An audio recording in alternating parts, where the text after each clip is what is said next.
Bonjour, deuxième vidéo de la chaîne avec la suite de la série sur les rapports des humains avec les armes à travers les âges. Lors de la première vidéo, nous avons survolé les âges obscurs de la préhistoire du premier caillou utilisé comme outil jusqu'à l'aube du néolithique. Ces temps extrêmement longs furent relativement homogènes quant au rapport des hommes avec leurs outils de défense. Je l'ai résumé comme ça. Durant ces époques, ce sont les lois de la nature qui ont prévalu sur l'acquisition et le port d'armes. Entendons-nous bien, l'homme s'est extrait de son état naturel de proie en développant les technologies. Mais la nature reprend toujours ses droits. Et ce sont les capacités physiques de fabrication, d'acquisition et d'emport de matériel, qui ont cadré l'usage des outils de chasse détournés pour la défense ou l'attaque. Avec le néolithique, le game change complètement. Mais d'abord, c'est le climat qui a changé. Les espaces se redégagent, la communication entre les groupes humains devient plus facile. Les échanges augmentent pour le meilleur et pour le pire. En même temps, le lanceur s'est diffusé partout, la pierre polie rend les haches bien plus meurtrières. Et tout un tas de finesses guerrières sont inventées par le fait. Parallèlement, de grandes découvertes entraînent de grands changements dans l'organisation humaine, les modes de vie, les relations entre groupes, la relation à la terre, etc. Je n'ai pas le temps ici de lister tout ce qui a changé à cette époque.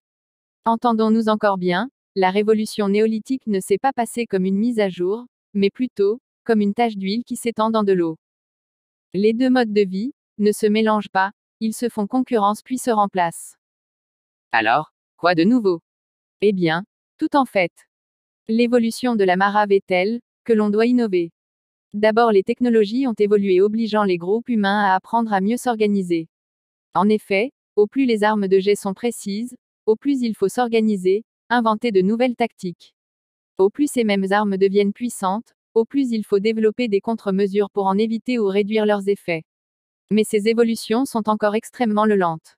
On n'avait pas encore inventé le concept de course à l'armement. Et une tribu qui acquiert une innovation garde un avantage pour longtemps. Parmi ces contre-mesures, on compte le bouclier qui a sûrement été inventé durant le néolithique. Car l'homme devenait de plus en plus menaçant pour ses congénères. En cause, la nouvelle notion de territorialité. Outre les technologies, les modes de vie ont aussi changé, avec le développement des pratiques agraires. Tout d'abord, d'une manière très empirique, puis de plus en plus organisée, avec l'évolution de la compréhension des cycles de vie des plantes. Le territoire devient fixe pour certains groupes humains. Mais pas pour tout, les cueilleurs du Paléolithique sont devenus agriculteurs, et les chasseurs sont devenus éleveurs. Les premiers se sont fixés à un terroir. Les seconds changent assez peu leur mode de vie nomade, avant ils suivaient les migrations saisonnières des troupeaux sauvages, désormais ils accompagnent la transhumance sur les mêmes parcours, avec les mêmes étapes. Deux modes de vie, des aires de vie qui s'imbriquent. Et voici qu'arrivent Caïn et Abel. Vous savez ce mythe des deux frères, l'un éleveur et l'autre agriculteur, qui finissent par se quereller à mort en se disputant les faveurs du père. Entendons ce mythe comme un récit historique simplifié et romancé, ce que sont souvent les mythes ou personnages mythiques. Alors imaginez, de vastes plaines fertiles, des champs cultivés par un autre groupe issu d'un même clan originel, conduit ses troupeaux et traverse saisonnièrement les arpents de ces casaniers de gratteurs de terre, leurs troupeaux saccageaient année après année, les récoltes, de sorte que les bergers sont plus prospères que les paysans. Et là, c'est le drame. Une année de moindre récolte, les troupeaux ratissent une fois de trop les champs, et les locaux deviennent beaucoup moins accueillants. S'ensuit ce qui peut s'apparenter à une guerre d'extermination de petite échelle. Bergers et troupeaux sont dispersés ou éliminés, ce scénario a dû être si fréquent que c'en est devenu un mythe. En tout cas, c'est comme ça que je le vois, et c'est moi qui raconte. Ce que révèle cette histoire, fable ou réalité, c'est que les évolutions ont, comme souvent, entraîné une complexification des organisations comme contre-mesure. En contrepartie, certains groupes ont sûrement choisi à ces problèmes la solution de la simplification et du repli défensif sur soi.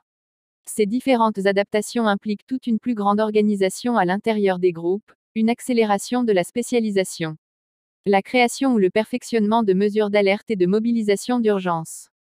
Chaque groupe invente sa formule, un seul but, la survie du groupe, et à défaut, la survie du plus grand nombre. On se barricade sérieusement et on place des vigies, histoire de dormir un peu plus tranquille. On commence à barrer pitons rocheux ou presqu'îles pour rationaliser la défense. Surtout dans des zones moins favorables où le personnel alloué à la défense est moindre. La sédentarité entraîne de nombreuses convoitises, que ce soit des feignants qui veulent seulement piquer une récolte sans suer une minute. ou que ce soit pour s'accaparer une terre plus riche que la sienne pour la cultiver. En somme, tous les groupes devenaient suspects voire dangereux, il fallait donc s'en prévenir en organisant tout un tas de sociétés de type survivaliste. Toutes les organisations de sociétés imaginables ont dû être imaginées, à cette époque. Matriarcat, patriarcat, égalitarisme, systèmes aristocratiques guerriers, systèmes d'alliances territoriales, etc., etc. La seule règle, que ça fonctionne. La seule sanction, l'anéantissement. Car en ces époques les cavaliers de l'Apocalypse rôdaient en permanence. Les styles de vie nouveaux étaient moins sains, entraînaient des carences, des pathologies liées aux durs travaux répétitifs.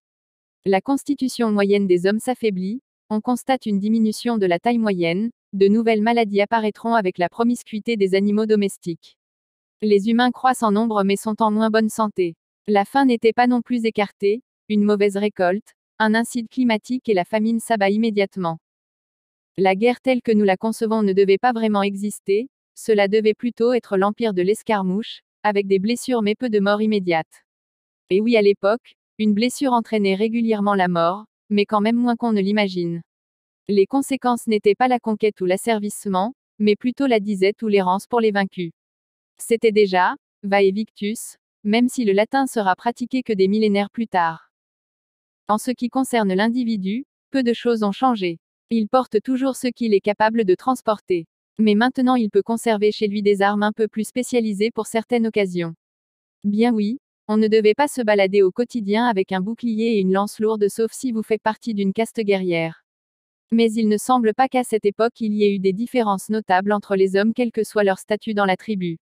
Tout le monde portait de quoi pourvoir à sa défense personnelle, et on s'appuyait sur le groupe pour la défense du village ou du troupeau. Les différences devaient se faire plutôt, entre les individus de différentes tribus. Sûrement liés à des tabous, qui sont des arrangements avec les dieux pour aider à organiser une petite société. Ou dû à un gap technologique entre tribus. En ces temps-là, la nature était derrière l'homme, mais pas très loin. Les règles liées aux armes se rapprochaient de celles des précédentes époques. Et bien voilà, fin de ce second épisode. J'espère qu'il vous a intéressé. Prochain volet de cette série, le début de l'âge des métaux. Avec l'invention des armes de guerre et donc de la guerre, à bientôt sur cette chaîne et n'oubliez pas de commenter.